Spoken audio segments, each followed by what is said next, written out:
India രാജ്യത്തിന്റെ ഇപ്പോഴത്തെ അവസ്ഥ എന്താണ്? ഇന്ത്യ രാജ്യം എന്ന് പറഞ്ഞാൽ നിങ്ങൾക്കറിയുമോ, മാനഭംഗപ്പെടുത്തുന്നത് പോലെ വസ്ത്രാക്ഷേപണം നടത്തിയ ദ്രൗപദിക്ക് വസ്ത്രം നൽകിയ ശ്രീകൃഷ്ണന്റെ നാടാണ്. ദുശാസനന്റെ കയ്യിൽ നിന്ന് പെണ്ണിനെ മോചിപ്പിച്ച കൃഷ്ണന്റെ നാടാണ്.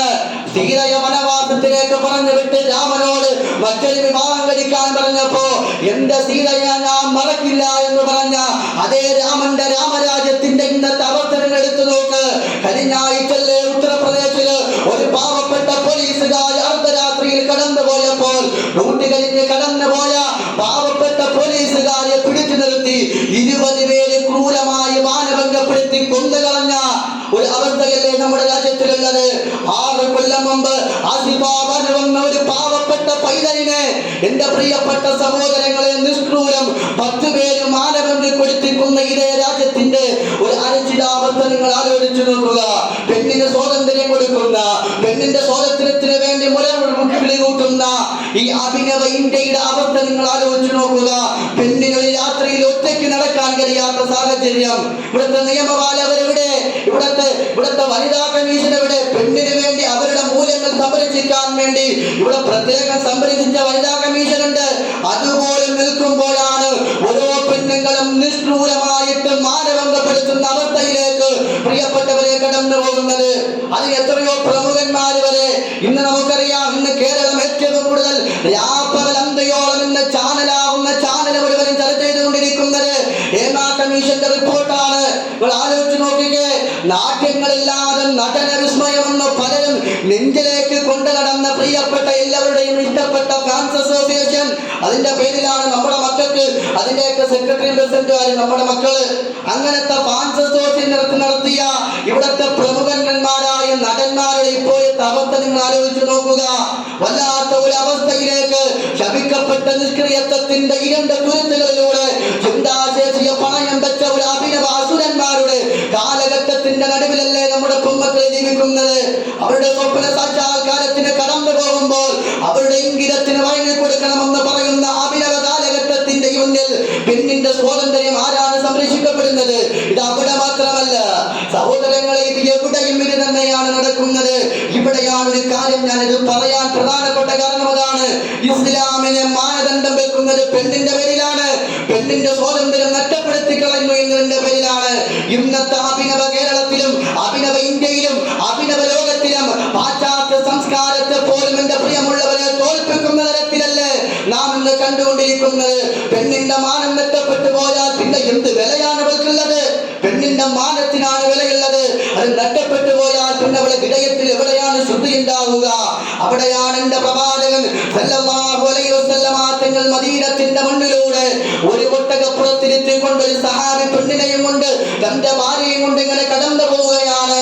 ആ സമയത്ത് ആ സഹാബിയെ വിളിച്ചിട്ട് അല്ലാഹുവിന്റെ റസൂൽ പറഞ്ഞ സഹാബ, ആ ഒട്ടകപ്പുറത്തിരിക്കുന്നത് പെണ്ണല്ല, അത് നിന്റെ ഭാര്യയല്ല, അത് സ്ഫടികമാണ്, സ്ഫടികമാണ്, അത് തറയിൽ വീഴാതെ നീ സൂക്ഷിക്കണമെന്ന് 114 മുമ്പ് പ്രഖ്യാപിച്ച എന്റെ പ്രവാചകൻ സല്ലല്ലാഹു അലൈഹി വസല്ലം ഒരു പെണ്ണിനെ സ്ഫടികമായി പ്രഖ്യാപിക്കാൻ കഴിയുന്ന, ഒരു പെണ്ണിനെ മൂല്യമത്തോടെ നീ നോക്കണമെന്ന് പഠിപ്പിക്കാൻ കഴിയുന്ന ഒരു മതത്തിന്റെ അനുയായികളാണ് പ്രിയപ്പെട്ടവരെ മുസ്ലിമീങ്ങൾ.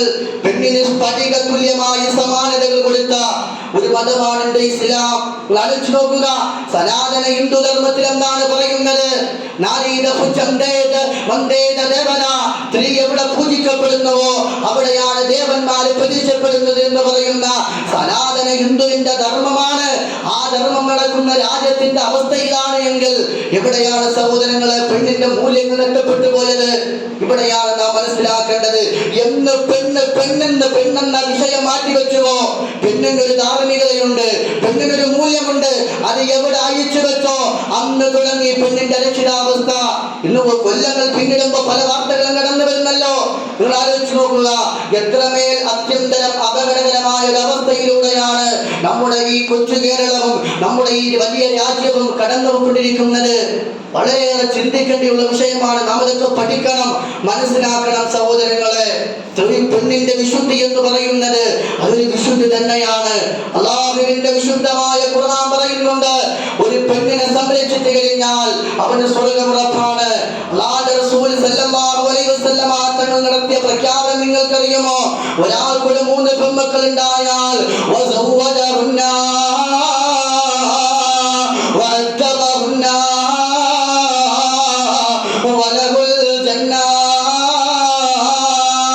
ഒരാൾക്കൊരു 3 പെൺമക്കൾ ഉണ്ടായാൽ ഒരുപാട് നിസ്കരിക്കുന്ന ഉപ്പമാരെ, ഖുർആൻ ഓതുന്ന ഉപ്പമാരെ, ഒരാൾക്കൊരു 3 പെൺമക്കൾ ഉണ്ടായാൽ അവരെ നല്ല രീതിയിൽ വിവാഹം കഴിച്ചു വിട്ടു, നല്ല രീതിയിൽ അതവ് പഠിപ്പിച്ചു. ആ വാപ്പാക്ക് സ്വർഗത്തിന്റെ ഉന്നതമായ പദവിയുണ്ടെന്ന് പ്രഖ്യാപിച്ച പ്രവാചകൻ സല്ലല്ലാഹു അലൈഹി വസല്ലം. ചിന്തിക്ക് സഹോദരങ്ങളെ, അത്രയ്ക്കും പെണ്ണിനെ കരുതുന്ന, പെണ്ണിന്റെ മൂല്യങ്ങൾ കാത്തു സൂക്ഷിക്കുന്ന ഒരു പരിശുദ്ധമായ മതമാണ് നമ്മുടെ ഇസ്ലാം. അതുകൊണ്ട് പെങ്ങളെ, നിന്നോട് ഔറത്ത് പറഞ്ഞ് നടക്കാൻ പറഞ്ഞത് ഇപ്പോഴത്തെ കേൾക്കുന്ന വാർത്തകൾ നിനക്ക് കേൾക്കാതിരിക്കാനാണ്. നിന്റെ ശരീരത്തെ പടച്ച നിന്റെ റബ്ബിനറിയാം. നിന്റെ ശരീരത്തിന്റെ ഘടന, നിന്റെ ശരീരത്തിന്റെ ആകർഷണത്വം നിന്റെ റബ്ബിനറിയാം. അതുകൊണ്ടാണ് നിന്നോട് ഔറത്ത് പറഞ്ഞ് മറച്ച് നടക്കാൻ പറഞ്ഞത്. അല്ലാതെ നിനക്ക് വിലയില്ലാത്തത് കൊണ്ടോ നിന്നെ വീട്ടിന്റെ അകത്തിട്ട് അടച്ചിട്ടത് കൊണ്ടോ ഒന്നുമല്ല. ഏത് പെണ്ണിനാണ് സഹോദരങ്ങളെ ഇങ്ങനെ ഔറത്ത് മറച്ച് നടക്കുമ്പോൾ ഏത് പെണ്ണിനാണ് ബുദ്ധിമുട്ടുള്ളത്? പിന്നെ ഇവിടുത്തെ ഫെമിനിസ്റ്റുകൾ പറയുന്നതിന്റെ ഉദ്ദേശം അത് വേറൊന്ന്. കാരണം എല്ലാത്തിനും അവർക്ക് കാണാൻ പറ്റും, ഈ പറയുന്നവർ മാത്രം കാണാൻ കഴിയില്ലല്ലോ. അതിന്റെ ഒരു അസൂയ മുത്തിട്ടാണ് അവർ പറയുന്നത്. അത് കേട്ടിട്ട് കളികൊള്ളുന്ന മുസ്ലിം പെണ്ണ്, യഥാർത്ഥത്തിൽ നീ ഇതിൽ നിന്ന് പുറത്തേക്ക് വരുമ്പോൾ നിന്റെ സ്വാതന്ത്ര്യം നഷ്ടപ്പെട്ടു പോവുകയാണ് ചെയ്യുന്നത്. അവരവരുടെ ശരീരത്തെ, അവരവരുടെ ശുദ്ധിയെ അവരവർ തന്നെയാണ് സംരക്ഷിക്കുന്നത്. അതുകൊണ്ട് പറക്കട്ടെ, ഒരു ഖദീജ ബീവി, ഒരു ആയിഷ ബീവി, ഒരു ആസിയ ബീവി, ഒരു മറിയം ബീവിയായി നമ്മുടെ വീടുകളിലെ മക്കൾ വളർന്നു വരട്ടെ. പ്രിയപ്പെട്ടവരെ, അതിനുപ്പമാരായ നമ്മൾ അവർക്ക് വേണ്ടി വഴിവെച്ചു കൊടുക്കണം.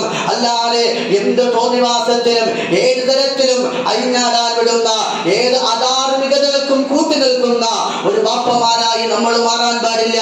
അസുരന്മാരെ പിറവിയെടുക്കുന്ന അഭിനവകാലത്തിന്റെ ഈ മുന്നിൽ ഉണരുക പെങ്ങളെ, നിങ്ങൾ ഉണരുക തന്നെ വേണം. അതുകൊണ്ട് അല്ലാഹു റബ്ബ് സുബ്ഹാനഹു വ തആല എല്ലാ പ്രതിസന്ധികളിൽ നിന്നും എല്ലാ പ്രയാസങ്ങളിൽ നിന്നും നമ്മുടെ ഈ ലോകത്തിനെ അല്ലാഹു സംരക്ഷിക്കുമാറാകട്ടെ, അല്ലാഹു കാത്തുരക്ഷിക്കുമാറാകട്ടെ.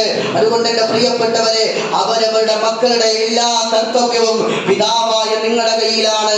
എവിടേക്ക് പോകണം? ഞാൻ അനുഭവിക്കുന്നത് 3 വർഷം മുമ്പ് ഒരു പെണ്ണ് ഇന്റർവ്യൂവിൽ പറഞ്ഞതാണ്, ഒരു മാതാവ്, എൻ്റെ മകളെ ഏറ്റവും വലിയ ആഗ്രഹം എൻ്റെ മകളെ സിനിമയിൽ അഭിനയിപ്പിക്കണം, എൻ്റെ മകളെ സിനിമയിൽ അഭിനയിപ്പിക്കണം, നടിയാക്കണം.